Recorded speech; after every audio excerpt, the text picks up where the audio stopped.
আমাদের কোরআনের পাখি আল্লামা দেলাওয়ার হোসেন সাঈদী হুজুর। তাফসীর মাহফিল বলতে যেই নামটি সর্বাগ্যে আমাদের সামনে আসে, যাকে আমরা স্মরণ করি, সেই কোরআনের পাখি আন্তর্জাতিক খ্যাতিসম্পন্ন মুফাসসিরে কোরআন আল্লামা দেলাওয়ার হোসেন সাঈদীকে এই শুধুমাত্র তাফসীর করার অপরাধে, দ্বীনের হকের কথা বলার অপরাধে, ইসলামের দাওয়াতের কথার অপরাধে, কোরআনের কথা হাদিসের কথা বলার অপরাধে তাকে গ্রেপ্তার করে মিথ্যা মামলা দিয়ে, জঘন্য মামলায় তাকে মিথ্যা সাক্ষ্য বানিয়ে আদালতের ঘরে বন্দুক রেখে তাকে সর্বোচ্চ শাস্তি দিয়ে এই পৃথিবী থেকে তাকে বিদায় করে দেওয়া হয়েছে। সম্মানিত সুধীমণ্ডলী, সংগ্রামী দ্বীনী ভাই সব, আসসালামু আলাইকুম ওয়া রাহমাতুল্লাহি ওয়া বারাকাতুহু। আল্লাহ রাব্বুল আলামিনের দরবারে সিজদা অবনত চিত্তে শুকরিয়া আদায় করছি যে মহান মনির দীর্ঘ 15 বছর পরে উন্মুক্ত আকাশে নির্দ্বিধায় নিঃসংকোচে একটি সুন্দর আয়োজন করার এবং সেই আয়োজনের সাথে আমরা সম্পৃক্ত হওয়ার সুযোগ পেয়েছি। সেই মহান মনিবের দরবারে সিজদা অবনত চিত্তে শুকরিয়া আদায় করছি, আলহামদুলিল্লাহ।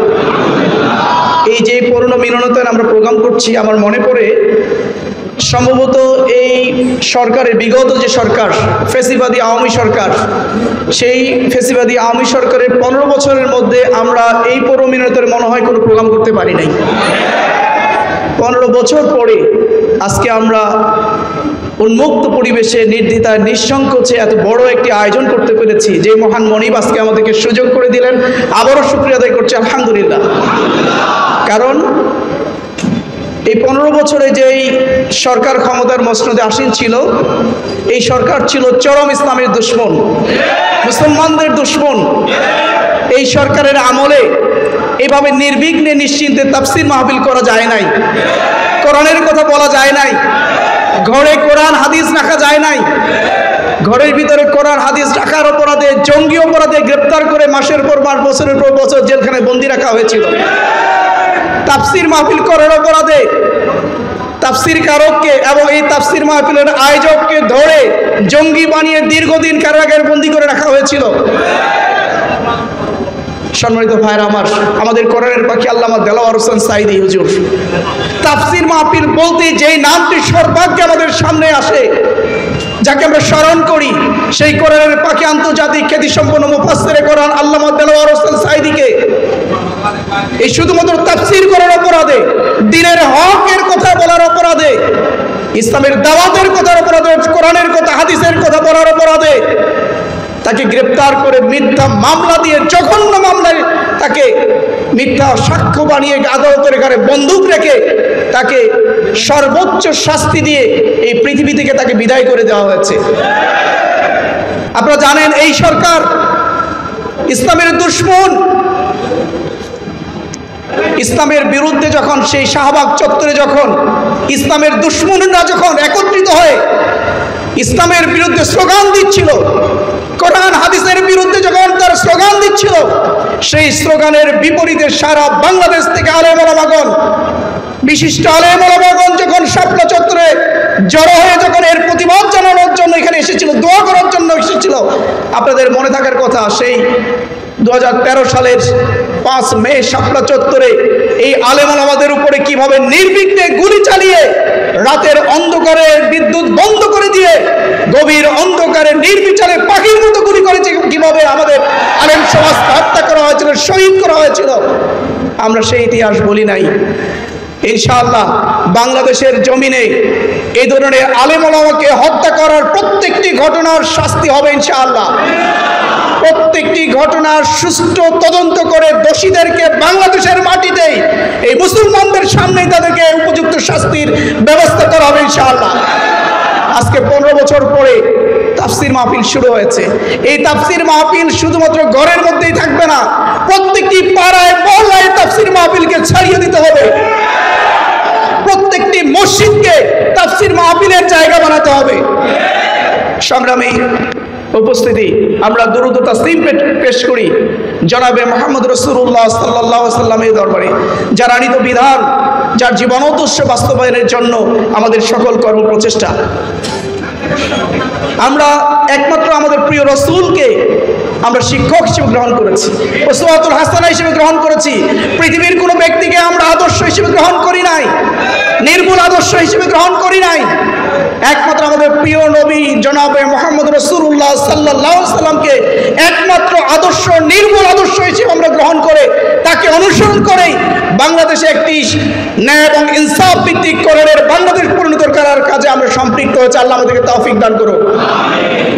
এই কাজ করার অপরাধে জুলুমের শিকার হয়ে বাংলাদেশ জামায়াত ইসলামীর শীর্ষ নেতৃবৃন্দ সহ সারা বাংলাদেশব্যাপী জামায়াত ইসলামীর নেতৃবৃন্দ, কর্মী ভাইরা, বিশিষ্ট আলেমে দ্বীনরা যারা শাহাদাত বরণ করেছেন, আমরা প্রত্যেকের জন্য দোয়া করি আল্লাহ রাব্বুল আলামিন তাদের শাহাদাতকে কবুল করে নিন, শাহাদাতের সর্বোচ্চ মর্যাদা দান করুন।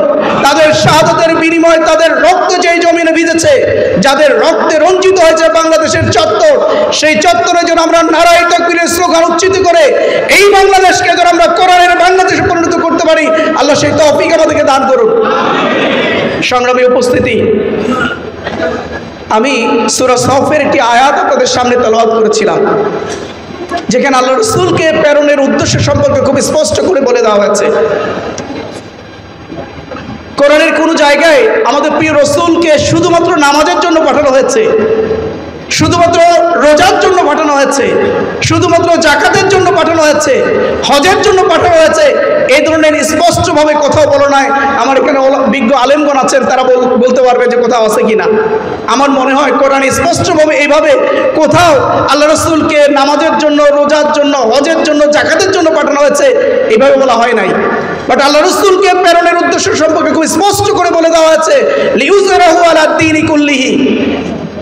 দুনিয়াতে যত বাতিল মতাদর্শ প্রতিষ্ঠিত রয়েছে, বাতিল দ্বীন প্রতিষ্ঠিত রয়েছে, অসৎ নেতৃত্ব প্রতিষ্ঠিত রয়েছে, যে অসৎ নেতৃত্বের কারণে, খোদাদ্রোহী নেতৃত্বের কারণে, যে অসত্য দ্বীনের কারণে আজকে পৃথিবীব্যাপী সমস্ত মুসলমানরা আজকে অত্যাচারিত, নির্যাতিত, নিগৃহীত হচ্ছে, সেই বাতিল মতাদর্শকে পরাজিত করে, পদদলিত করে, সেই অসৎ খোদাদ্রোহী নেতৃত্বকে পরাজিত করে সেখানে সৎ নেতৃত্ব প্রতিষ্ঠিত করা, দ্বীনকে বিজয়ী করার জন্য আমাদের প্রিয় রাসূলকে পাঠানো হয়েছিল। সম্মানিত ভাইরা আমার, আমাদের প্রিয় রাসূল আগমনের পরে এই কাজটি করেছেন।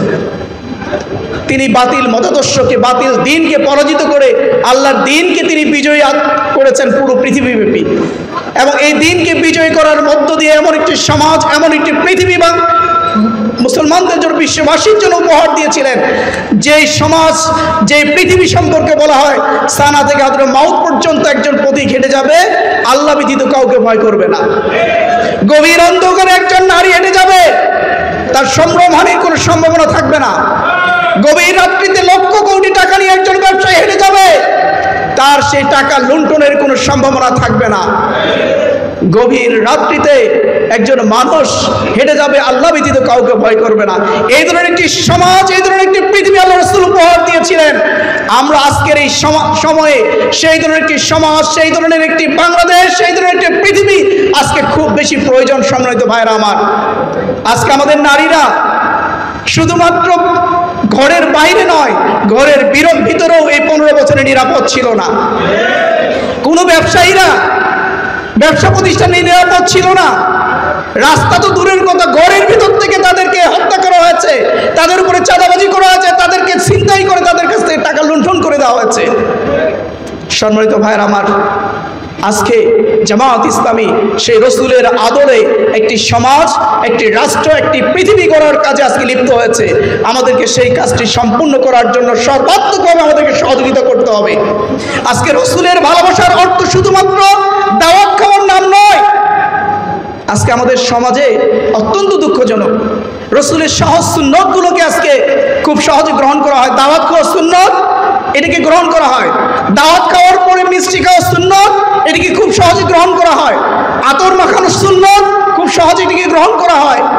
টুপি পরা সুন্নত, দাড়ি বড় করা সুন্নত, পায়জামা পাঞ্জাবি পরা সুন্নত, এটাকে যেভাবে মানা হয়, আর দিন বিজয়ের জন্য, কোরআনকে বিজয় আদর্শ হিসেবে গ্রহণ করার জন্য লড়াই সংগ্রাম করা সুন্নত, এই কাজে লিপ্ত থাকতে গিয়ে আমাদের দ্বন্দ্ব মোবারক শহীদ হবে, হাত চলে যাবে, পা চলে যাবে, আহত হব, রক্তাক্ত হব, জেলখানায় যাব, এইটা যে সুন্নত, এই সুন্নতের সাথে আজকে বাংলাদেশের বহু আলেম সমাজ সম্পৃক্ত নয়। সুতরাং আজকে আমি বলবো, সকল ভেদাভেদ ভুলে উঠে এই বাংলাদেশকে কোরআনের বাংলাদেশে পরিণত করার জন্য সকল আলেম সমাজকে ঐক্যবদ্ধভাবে কাজ করতে হবে। হাত উপরে বাঁধা, নিচে বাঁধা, আমিন জোরে বলা, আস্তে বলা, এই ধরনের মতভেদে লিপ্ত না হয় এক মঞ্চে উপনীত হয় সমস্ত আলেম সমাজকে একত্রিত হয় এক আল্লাহ জিন্দাবাদ এই মতামতকে প্রতিষ্ঠিত করার জন্য আমাদেরকে কাজ করতে হবে। সংগ্রামী ভাইরা আমার, এই কাজটা যদি করতে পারি তাহলে আমরা সফল হব। আপনারা জানেন, সেই আমেরিকার বিখ্যাত একটি গবেষণা প্রতিষ্ঠান রেইন কর্পোরেশন, তারা মুসলমানদের উপরে গবেষণা চালিয়ে মুসলমানদেরকে 4টি ভাগে বিভক্ত করেছিল। তার মধ্যে একটি গ্রুপের নাম দিয়েছিল ফান্ডামেন্টালিস্ট, মুসলমানদের একটি গ্রুপের নাম দিয়েছিল তারা ফান্ডামেন্টালিস্ট, মৌলবাদ, যারা ইসলামকে শুধুমাত্র ধর্ম হিসেবে গ্রহণ করে নাই, ইসলামকে জীবন ব্যবস্থা হিসেবে গ্রহণ করে ব্যক্তি, পরিবার, সমাজ, রাষ্ট্র, পৃথিবীতে ইসলামকে জীবন ব্যবস্থা হিসেবে প্রতিষ্ঠিত করে আন্দোলনের সাথে যারা সম্পৃক্ত রয়েছে তাদেরকে তারা নাম দিয়েছে মৌলবাদ। মুসলমানদের আরেকটি গ্রুপের নাম দিয়ে এই মৌলবাদকে তারা ভয় পায়। তাদের অর্থনৈতিক শক্তি, তাদের মিডিয়া শক্তি, তাদের মিলিটারি ফোর্স, তাদের সমস্ত সামাজিক শক্তি, সাংস্কৃতিক শক্তি এই মৌলবাদের বিরুদ্ধে তারা ব্যবহার করে। মুসলমানদের আরেকটি গ্রুপের তারা নাম দিয়েছে ট্র্যাডিশনালিস্ট, এদেশের আলেম সমাজকে। তারা মনে করে এই আলেম সমাজকে যতক্ষণ পর্যন্ত মসজিদ এবং মাদ্রাসার মধ্যে, এই গণ্ডির মধ্যে বদ্ধ রাখা যাবে ততক্ষণ পর্যন্ত তারা নিরাপদ। কিন্তু এই আলেম সমাজ যদি মসজিদ এবং মাদ্রাসার গণ্ডি পেরিয়ে রাজপথ ইসলাম বিজয়ের কাতারে যদি নেমে আসে, এটা তাদের জন্য মারাত্মক থ্রেট। এজন্য তারা এই আলেম সমাজকে কোনোভাবেই মৌলবাদীদের সাথে একত্রিত হতে দিতে চায় না। কোনোভাবেই এই ট্র্যাডিশনাল আলেম সমাজ যেন মৌলবাদীদের সাথে একত্রিত হয়ে এক প্ল্যাটফর্মে না আসতে পারে, এই জন্য তাদের সমস্ত শক্তি এটার বিরুদ্ধে তারা প্রয়োগ করছে। অপরদিকে আলেম সমাজ যেন নিজেদের মধ্যে ঐক্য প্রতিষ্ঠিত করতে না পারে, তারা যেন এক প্ল্যাটফর্মে না আসতে পারে, এই ব্যাপারেও তারা সচেতন রয়েছে। সম্মানিত ভাইরা আমার, আজকে সময় এসেছে এই পশ্চিমা বিশ্বের সকল চক্রান্তের দাঁত ভাঙার জবাব দিয়ে আমরা সমস্ত আলেম সমাজ একত্রিত হয়ে বাংলাদেশকে কোরআনের বাংলাদেশে পরিণত করার জন্য ঐক্যবদ্ধ ভূমিকা রাখবো ইনশাআল্লাহ। এজন্য আমাদের নেতৃত্ব দরকার। নেতৃত্ব ছাড়া কখনো কোরআনের আইন চালু করা যায় না। আল্লাহ রাব্বুল আলামিন ঘোষণা করেছে, আল্লাযীনা ইম্মাক্কানাহুম ফিল আরদ আকামুস সালাত ওয়া আতুজ যাকাত ওয়া আমারু বিল মারুফ ওয়া নাহাউ আনিল মুনকার। জমিনে যদি কাউকে দায়িত্ব দেওয়া হয়, নেতৃত্ব দেওয়া হয়, তার কাজ হলো 4টি। তার কাজ কয়টি? নামাজ প্রতিষ্ঠিত করা, যাকাত আদায় করা, সৎ কাজের আদেশ দেওয়া, অসৎ কাজ থেকে মানুষকে বিরত রাখা। এই 4টি কাজ তখনই সম্ভব হবে যখন যার হাতে নেতৃত্ব থাকবে, পাওয়ার থাকবে, সরকারি রাষ্ট্রের ক্ষমতা যার হাতে থাকবে, তার পক্ষেই কেবলমাত্র এই 4টি করা সম্ভব, এই 4টি কাজ করা সম্ভব। এই জন্য সম্মানিত ভাইরা আমার, আজকে আমাদের বাংলাদেশের নেতৃত্বের চাবিকাঠি যদি মুসলমানদের হাতে আসেন, ইসলামপন্থীদের হাতে আসে, তাহলে এই 4টি কাজ খুব সহজেই আমরা বাস্তবায়ন করতে পারবো। এই জন্য আমাদেরকে ইসলামী নেতৃত্ব, সৎ নেতৃত্ব, খোদা বেরু নেতৃত্ব বাংলাদেশে প্রতিষ্ঠিত করতে হবে। আমাদের সংসদ চলবে কোরআন দ্বারা, আমাদের বিচারালয় চলবে কোরআন দ্বারা। যখন বিচারালয় কোরআন দ্বারা চলবে, কোরআনের আইন দ্বারা চলবে, তখন সেখান থেকে মানুষ বিচার পাবে, সুবিচার পাবে। আজকে বৈষম্য বিরোধী আন্দোলন চলছে, আমি স্পষ্ট করে বলছি, এই বৈষম্য ততক্ষণ পর্যন্ত দূরীভূত হবে না যতক্ষণ পর্যন্ত বাংলাদেশে কোরআন প্রতিষ্ঠিত হবে না। ইসলাম কেবলমাত্র বৈষম্য দূর করতে পারে, কোরআন কেবলমাত্র বৈষম্য দূর করতে পারে। সুতরাং আসুন আমরা কোরআনের বাংলাদেশ করার মধ্য দিয়ে বৈষম্যহীন একটি বাংলাদেশ উপহার দিতে চাই। আল্লাহ আমাদের সবাইকে তৌফিক দান করুন। আমিন। আসসালামু আলাইকুম।